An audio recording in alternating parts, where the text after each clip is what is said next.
ఇంట్లో కూర్చుని బోర్‌గా ఫీల్ అవుతున్నారా?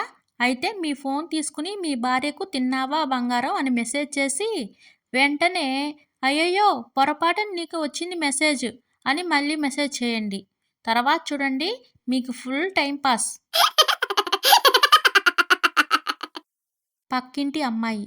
అక్కా, చికెన్ కర్రీ ఫ్రిడ్జ్‌లో పెట్టమనిచ్చాను కదా! అది ఇవ్వవా?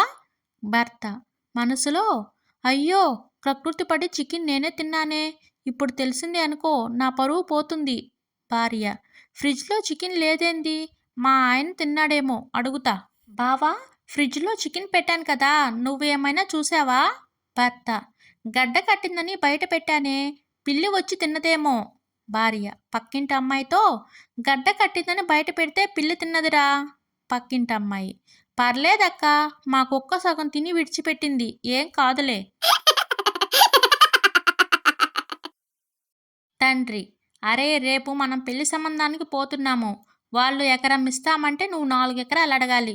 వాళ్ళు 20 సవర్లు పెడతామంటే నువ్వు 30 సవర్లు అడగాలి. వాళ్ళు బైక్ ఇస్తామంటే నువ్వు కారు అడుగు. కొడుకు ఆపు నానా, నాకంతా అర్థమైంది. వాళ్ళు నువ్వు పిల్లనిస్తామంటారు, కానీ నేను పిల్ల తల్లిని అడుగుతా. రమేష్ ఏమోయ్, నాకు రాత్రి పక్కింటి వాణి కలలోకి వచ్చింది. కవిత ఒంటరిగానే వచ్చి ఉంటుందే. రమేష్ అవును, నీకెలా తెలుసు? కవిత ఆ టైంలో ఆమె భర్త నా కలలోకి వచ్చారులే. రమేష్ సర్లే, ఇవాల్టి నుంచి దేవుడి ఫోటో దగ్గర పెట్టుకుని పడుకుందాం.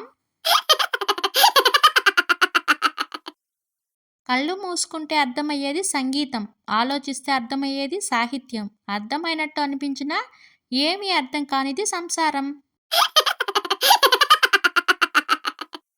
చందు సార్, నిన్న మీ షాప్లో తొక్కుడు లడ్డూలు కొన్నాను. అందులో ఇసుక మట్టి వచ్చాయి సార్. స్వీట్ షాప్ ఓనర్ అయ్యో సారీ సార్, రోజు వచ్చే మనిషి రాలేదని నిన్న కొత్త అబ్బాయితో తొక్కించాను. వాడు కాళ్ళు కడుక్కోకుండా తొక్కుంటాడు. మరోసారి అలా జరగకుండా చూసుకుంటానండి.